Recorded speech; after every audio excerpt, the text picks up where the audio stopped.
Assalamualaikum warahmatullahi wabarakatuh. Tajuk mini proposal kami ialah pengaruh budaya asing terhadap gaya hidup pelajar Institut Kemahiran Islam Malaysia Sarawak. Ini merupakan ahli kumpulan kami. Isi kandungan mini proposal kami, saya Aisyah binti Agus Salim akan membentangkan bahagian pendahuluan dan penyataan masalah. Perkembangan budaya dipengaruhi oleh faktor persekitaran serta agama dan kepercayaan. Amalan budaya dalam masyarakat boleh berubah sering dengan peredaran zaman yang membuka peluang kepada pengaruh dari luar ruang budaya masyarakat. Pengaruh budaya luar yang bertembung dengan budaya tempatan juga mengalami proses-proses perubahan, sama ada secara asimilasi atau akulturasi. Perubahan budaya secara asimilasi berlaku apabila dua budaya yang berbeza bertembung dan disesuaikan antara satu sama lain. Manakala akulturasi pula merupakan penerapan budaya asing dalam budaya tempatan kerana masyarakat menerima perubahan budaya secara menyeluruh, terutama apabila tidak ada percanggahan dari segi adat atau agama. Pada tahun 2016, jumlah penduduk seramai 31.7 juta penduduk, iaitu 16.4 juta terdiri daripada lelaki dan 15.3 terdiri daripada perempuan. Majoriti masyarakat ialah 68.6% Bumiputera, 23.4% Cina, 7% India dan 1% lain-lain. Trend J-pop dan K-pop berjaya menambat hati penggemar muzik di Asia, terutamanya golongan remaja. Malah aliran muzik ini menjadi fenomena di seluruh negara. Peminat trend ini sanggup meniru gaya dan fashion artis tersebut, termasuk berkunjung ke dua-dua negara berkenaan. Walau bagaimanapun, tidak semua pengaruh budaya luar itu memberi kesan negatif kepada remaja. Sebaliknya, ada beberapa aspek positif yang boleh dijadikan teladan untuk mereka sekiranya bijak melakukan pertimbangan. Datuk Seri Dr. Ahmad Zahid Hamidi berkata golongan muda diingatkan supaya tidak mudah terpengaruh dan membawa masuk budaya barat untuk dijadikan acuan dalam mencorak masa depan negara. Ada yang boleh diguna pakai, tetapi untuk memaksa sistem luar 100% amatlah tidak sesuai. Golongan mahasiswa dalam dan luar negara perlu sentiasa berwaspada dengan aspek negatif dari barat yang mengenepikan hukum agama, nilai ketimuran serta mampu merosakkan institusi sosial. Saya Nurul Hidayah binti Abdul Rahman, DDI 2197. Berikut merupakan objektif kajian kami. Objektif terbagi kepada dua, iaitu objektif umum dan objektif khusus. Objektif umum kajian kami ialah mengkaji pengaruh budaya asing terhadap pelajar Institut Kemahiran Islam Malaysia Sarawak dari segi gaya hidup mereka. Objektif khusus pula yang pertama, untuk mengenal pasti sama ada kebaikan atau keburukan yang lebih memberi impak terhadap pelajar IKMAS akibat pengaruh budaya asing. Yang kedua, untuk memastikan akidah mereka tidak terpesong daripada ajaran yang benar akibat pengaruh budaya asing. Yang ketiga, untuk mengkaji sejauh manakah pelajar IKMAS tahu tentang gaya hidup budaya asing dan tahap ketaksuban pelajar IKMAS terhadap budaya asing. Seterusnya ialah persoalan kajian. Yang pertama, apakah kesan yang berlaku terhadap pelajar IKMAS akibat pengaruh budaya asing? Yang kedua, adakah akidah dan gaya hidup pelajar IKMAS terpesong dan tersasar jauh akibat pengaruh budaya asing? Yang ketiga, sejauh manakah pelajar IKMAS tahu dan taksub dengan gaya hidup budaya asing?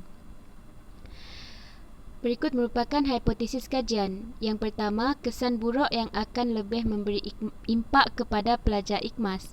Yang kedua, pelajar IKMAS terpesong daripada ajaran yang benar akibat pengaruh budaya asing. Yang ketiga, ketaksuban pelajar IKMAS terhadap gaya hidup budaya asing semakin bertambah.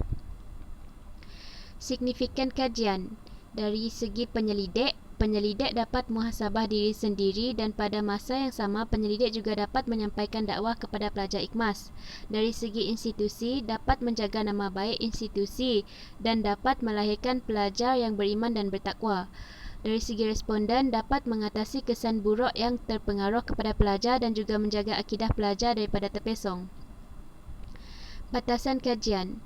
Di dalam kajian ini, penyelidik hanya akan menyentuh kajian berkaitan dengan gaya hidup pelajar di IKMAS akibat pengaruh mereka terhadap budaya asing.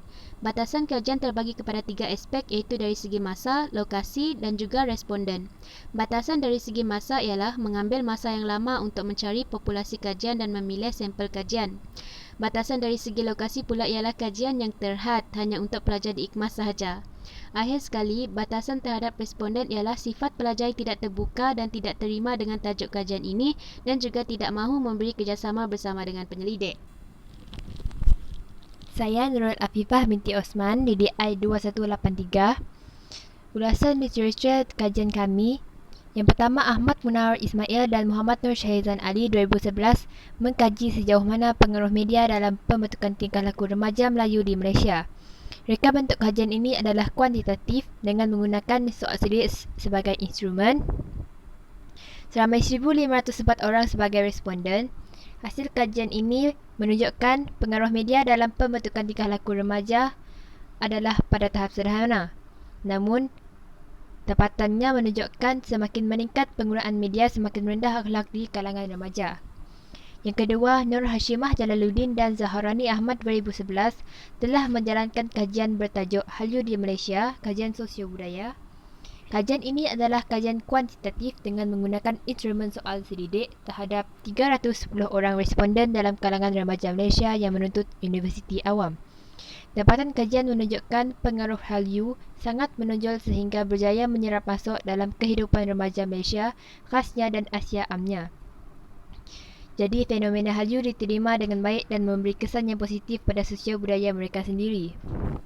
Yang ketiga, menurut Hamdani M. Syam 2015, kajian yang bertajuk Globalisasi Media dan Penyerapan Budaya Asing, analisis pada pengaruh budaya popular Korea di kalangan remaja Kota Bandar Aceh bertujuan untuk melihat kesan media globalisasi terhadap identiti budaya remaja di Kota Bandar Aceh. Kajian ini memilih 50 orang responden.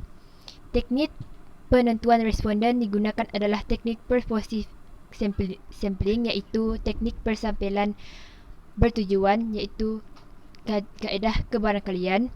Responden dipilih adalah remaja yang memiliki gaya hidup seperti budaya popular Korea. Dapatan kajian ini menunjukkan responden perempuan lebih banyak daripada responden lelaki dan ia menunjukkan bahawa perempuan menaruh minat yang tinggi terhadap budaya popular Korea berbanding lelaki. Metodologi kajian yang pertama, reka bentuk kajian menggunakan pendekatan kaedah kuantitatif. Seterusnya, populasi kajian ini kami menggunakan pelajar IKMAS termasuk Diploma Dakwah Islamiyah dan Diploma Tahfiz Al-Quran wal Qiraat. Dan yang ketiga, sampel kajian ini adalah persampilan kebarangkalian iaitu persampilan rawak mudah. Jadi sekian sahaja pembentangan kami pada kali ini. Sekian, terima kasih.